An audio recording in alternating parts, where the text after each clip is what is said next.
কীর্তিদা দেবীর ঘরে তারা এলেন। কীর্তিদা দেবী হচ্ছেন বৃষভানুর স্ত্রী, রাধারানীর মাতৃদেবী যাকে বলা হয়।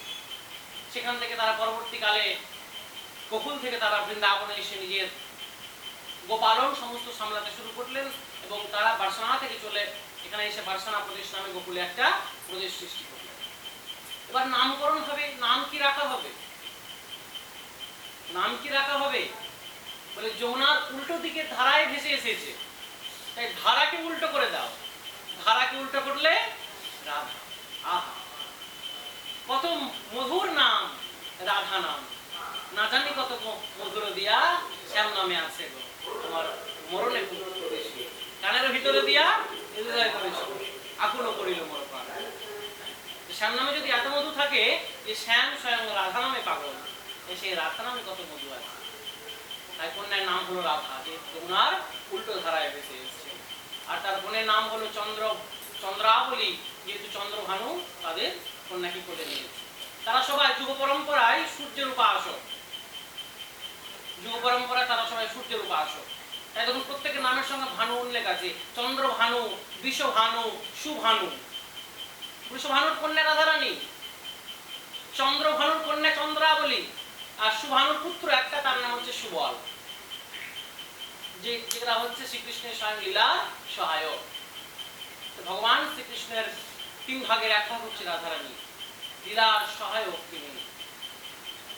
কারণ এক দেহে কবু না হয় রসস্বাদন, সেই জন্য প্রভু কইলেন আমার দুই দেহ ধারণ, দুই দেহ ধারণ। আর ভগবানের সঙ্গে যে প্রীতি, যে প্রেম, তার মধ্যে কোনো চাওয়া নেই। চৈতন্য চরিতামৃতে স্পষ্ট লেখা রয়েছে, আত্মেন্দ্র প্রীতি বাঞ্ছা তারে বলে কাম, কৃষ্ণেন্দ্র প্রীতি ইচ্ছা ধরে প্রেম নাম। কৃষ্ণের কিসে প্রীতি হবে, ভগবানের কিসে সেবা হবে, আমার ভগবান কোথায় অভুক্ত রইল, এই চিন্তা যখন ভক্তের মনে ঢুকে যাবে তাকেই প্রেম বলে। জনজাগতিক প্রেম কাকে বলে?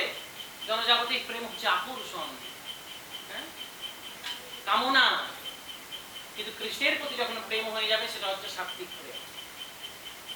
শ্রীমদ্ ভাগবত প্রথম শ্লোকে হচ্ছে সচ্চিদানন্দ রূপায় বিশ্বতে পদ্মাতি হেতবে। ভাগবতের কথক এখানে বেদব্যাস মুনি তার পুত্রকে ভাগবত পড়াচ্ছেন, পুত্রকে ভাগবত পড়াচ্ছেন। ভাগবত পড়ানো এবং ভাগবত শোনানোর মধ্যে অনেক পার্থক্য রয়েছে। এখানে ভক্ত সমাজে প্রশ্ন হয় যে সুখদেব গোস্বামী মাতৃগর্ভে 14 বছর ছিলেন, মায়ের গর্ভে 14 বছর ছিলেন, যার জন্ম সুখ পাখি থেকে, টিয়া পাখি থেকে যার জন্ম, সেই সুখদেব গোস্বামী জন্মগ্রহণ করা মাতৃগর্ভ থেকে 14 বছর পরেই জন্মগ্রহণ করে দৌড়তে শুরু করেছেন। জন্মগ্রহণ করে ভূমিষ্ঠ হতেই দৌড়তে শুরু করেছে। পিছন থেকে হাপুত্র হাপুত্র করে ক্রন্দন করছেন বেদব্যাস, হে পুত্র তুমি কোথায় গেলে, হে পুত্র তুমি কোথায় গেলে। এদিকে পুত্রের হয়ে গাছের সমস্ত তরুবার উত্তর দিচ্ছে সুখদেব গোস্বামী হয়ে বেদব্যাসকে, হে বেদব্যাস মুনি, আপনি তো মহাভাগবত, আপনি তো অষ্টাদশ পুরাণের স্রষ্টা, আপনি তো ভগবানের কাল অবতার, আপনি যার পিছনে হাপুত্র হাপুত্র বলে ছুটছেন, তিনি কি আপনার সত্যিকারের পুত্র? গাতবকান্তাগস্তি পুত্র নলিনী জলগত ধরনা তদবদ অতিশয় সফল। এই জন্মে তুমি যাকে পুত্র বলে পেয়েছো, হয়তো হতে পারে পূর্বজন্মে সে তোমার পিতা ছিল, তো তুমি কেন তাকে পুত্র পুত্র বলে পিছন পিছন ছুটছো? তোমার মতো এখানে ব্যক্তিত্ব সম্পূর্ণ লোকে পুত্র পুত্র বলে ছোটা মানায় না। বেদব্যাসের মাথায় বুদ্ধি হয়ে গেল, দিব্য বুদ্ধি সৃষ্টি হয়ে গেল, না না, আমি যার পিছনে পুত্র পুত্র বলে ছুটছি আমার পুত্র নয়। তৎক্ষণাৎ বেদব্যাস মুনি কি দেখতে পেলেন? দেখলেন একটা সরোবর ছিল, সেই সরোবরে কয়েকজন রমণী স্নান করছেন।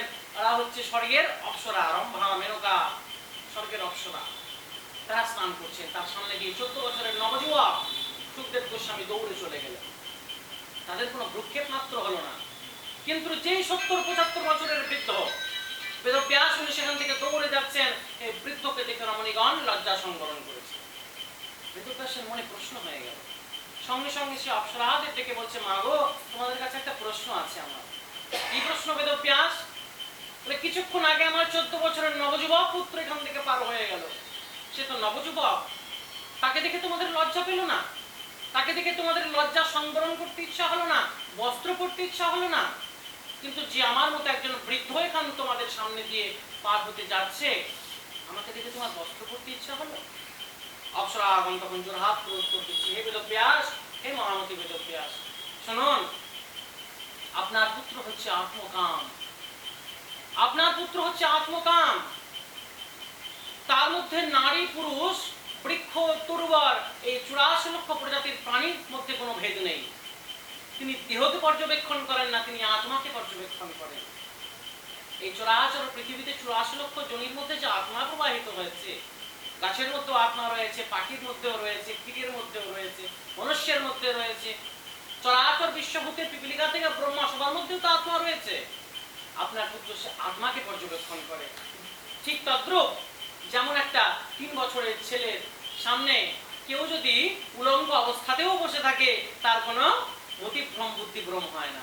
আপনার পুত্র 14 বছর বয়সী যুবক হতে পারে, কিন্তু সে নবল কিশোর, সে আত্মকাম, আত্মরাম, তার মানে নারী পুরুষের কোনো পার্থক্য নেই। তাই তার সামনে লজ্জা সংবরণ করার আমাদের কোনো প্রয়োজন নেই, কিন্তু আপনার আছে। সঙ্গে সঙ্গে দিব্য জ্ঞান পেয়ে সেখান থেকে ফিরে চলে গেলেন বেদব্যাস মুনি। আর তার আশ্রমে সম্যকপ্রাস আশ্রম রয়েছে বেদব্যাসের, সেটা হচ্ছে বদরিকা আশ্রমের কাছে, সেটা উত্তরাখণ্ডে হরিদ্বারের কাছে সম্যকপ্রাস নামক আশ্রমে, সেখানে বসে তিনি ধ্যান করেন। এবার ভাগবতের যে স্রষ্টা সুখদেব গোস্বামীকে, যিনি ভাগবত, সুখদেব গোস্বামী যে পরীক্ষিত মহারাজকে ভাগবত শোনাচ্ছেন, তাহলে যে ছেলে 14 বছর পরে জন্মগ্রহণ করে দৌড়ে চলেই গেল, সেই ছেলে পিতার কাছে ভাগবত শুনলেন কি করে, ভাগবত শিখলেন কি করে? এখানে মহাত্মাগণ প্রশ্ন করছেন। এমন অবস্থায় বেদব্যাসের আশ্রমে যে সমস্ত দীক্ষিত শিষ্য ছিল, তারা এক সময় যখন বনে কাঠ কাটতে যেত তার গুরুদেবের আদেশে, বেদব্যাসের অনেক শিষ্য, জৈমিনী, প্রতু, অষ্টবক্র, এই সমস্ত ঋষিগুলো তার শিষ্য রয়েছে, তারা সবাই যখন বনে কাঠ কাটতে যেত, তখন নিজেদের মধ্যে শ্লোকের খেলা খেলত। শ্লোকের খেলা মানে আমাদের জলজাগতিক যেমন একটা খেলা রয়েছে, গানের লড়াই। একজন একটা গান করে, সেই যেখানে গান করতে করতে যে অক্ষরে গানটা শেষ হয়, পরের জন আবার সেইখানে সেই অক্ষর দিয়ে গানটা শুরু করে। তো বেদব্যাসের শিষ্যরা করতেন কি, শ্লোকের খেলা খেলতেন। একজন একটা শ্লোক বললেন, হ্যাঁ, জন্ম কর্ম চমে দিব্যম যোগতি তত্ত্ব তক্তা দেহ পুনর্জন্ম নয় কিমাম কিছু অর্জুন। দন্তান্ন দন্তান্ন দন্তান্ন শেষ হয়ে গেল, তুমি দন্তান্ন দিয়ে একটা শ্লোক বলো। নমে পাঠ্যাস্তি কর্তব্যম কি শ্লোকে এসো কিঞ্চন উৎসেন উচ্চাত করবো, যেটা হোক হ দিয়ে একটা শ্লোক বলো। হন্যে তো মা হব, হন্যে তো স্বজনে মা হব, কৃষ্ণ নরাজ্য।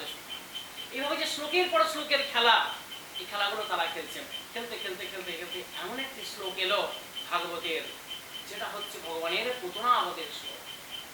যেই শ্লোকে বেদব্যাস উল্লেখ করছেন ভগবানকে যে জন স্তন্যপান করে মারতে এলেন, কংসের আদেশে যে দৈত্যাকার একটা মহিলা নিজের স্তনে দুগ্ধ মাখিয়ে নিয়ে কৃষ্ণকে মারার জন্য এলেন, কৃষ্ণ তাকে স্বয়ং মাতৃগতি প্রদান করলেন। সঙ্গে সঙ্গে যেখানে শ্লোকটা উচ্চারিত হচ্ছে, সেই গুহার পাশে সুখদেব গোস্বামী বসে ধ্যান করছেন, ওখানে শ্লোকটি দিয়েছে। যেই শ্লোকটি গেছে সঙ্গে সঙ্গে তার চোখ খুলে গেছে। কেমন ভগবান আছে, কেমন, তাকে কেউ যদি মারতে আসে সেটাকে মাতৃগতি প্রদান করে, এমন কে আছে? সুখদেব গোস্বামী ছিলেন নিরাকার ব্রহ্মের উপাসক। পৃথিবীতে অনেক রকম উপাসক রয়েছে, কেউ সগুণ ব্রহ্মের উপাসক, কেউ নিরাকার ব্রহ্মের উপাসক। সগুণ ব্রহ্ম উপাসক কাকে বলে? যারা ভগবানের মূর্তি তৈরি করে পূজা করতে ভালোবাসে। নির্গুণ ব্রহ্ম উপাসক কারা বলেন? যারা বলেন ভগবানের নির্দিষ্ট কোনো রূপ হয় না, চরাচর বিশ্ব সমস্তই ভগবানের রূপ। এরা হচ্ছে নিরাকারবাদী, আর এরা হচ্ছে সাকারবাদী। তো যারা নিরাকারবাদী, সে সমস্ত নিরাকারবাদী সম্প্রদায় ছিলেন সুখদেব গোস্বামী, বেদব্যাসের পুত্র। তিনি মনে মনে চিন্তা করছেন, কেমন এই সত্যিকার কানে চেয়ে গিয়েছে, কাকে মারতে এসেছে, কে মাতৃগতি প্রদান করিয়েছে। সঙ্গে সঙ্গে গুহার ভিতর থেকে ছুটে এসেছে। কি বললে তোমরা? শ্লোকটা কি বললে? আমরা এই শ্লোকটা বলেছি। এই শ্লোকটা কে লিখেছে? এই শ্লোকটা আর কেউ লেখেনি, এই শ্লোকটা আপনারই পিতৃদেব মহর্ষি শ্রীকৃষ্ণ দ্বৈপায়নে বেদব্যাস লিখেছে। বেদব্যাস তো আমার পিতা, তোমাদের কে হয়? আমাদের শ্রী গুরুদেব, আমাদের শ্রী গুরুদেব। তোমাদের উপাস্য দেবতার নাম কি? আমাদের উপাস্য দেবতার নাম রাধা মাধব।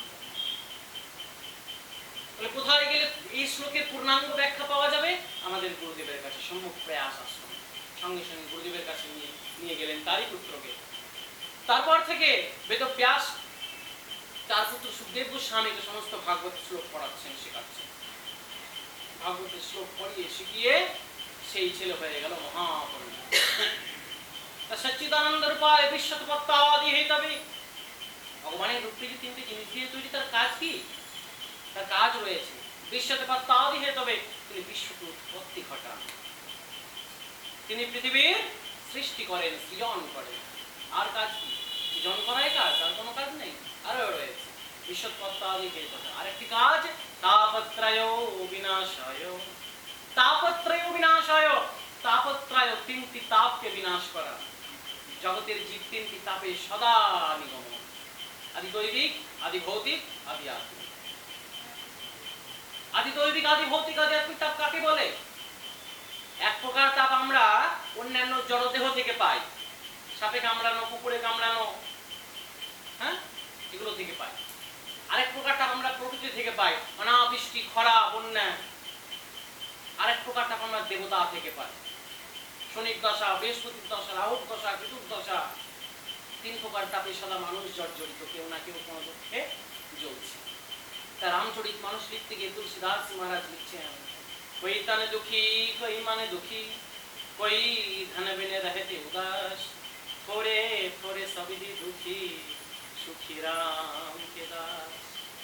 कोई तन दुखी, কারো শরীরে কষ্ট রয়েছে, कोई মনে দুঃখী, কারো মনে কষ্ট রয়েছে, कोई धन बिन रहते उदास, কারো ধন প্রতিপত্তি অর্থ রয়েছে, তাও তার মনে দুঃখ রয়েছে। থোড়ে থোড়ে সবই দুঃখী, এই পৃথিবীতে অল্প অল্প করে সবাই দুঃখী, একমাত্র সুখী রাম কি দাস। যে জন ভগবত ভক্ত, ভগবানের ভক্ত, সে হচ্ছে একমাত্র সুখী, কারণ তার পৃথিবীতে কিছু চাহিদা নেই। শুদ্ধ ভগবানের ভক্ত যারা, স্বর্গস্বামীগণ, স্বর্গস্বামীগণ তারা কি চায়? ন ধনং ন জনং ন সুন্দরীং কবিতাং বা জগদীশ কাময়ী মম জন্মে জন্মশ্বরী ভবতাদ ভক্তিরহিত। তারা বলে ন ধনং ন জনং, ধন জন অর্থ প্রতিপত্তি আমার কিচ্ছু চাই না। ন সুন্দরী স্ত্রী কবিতা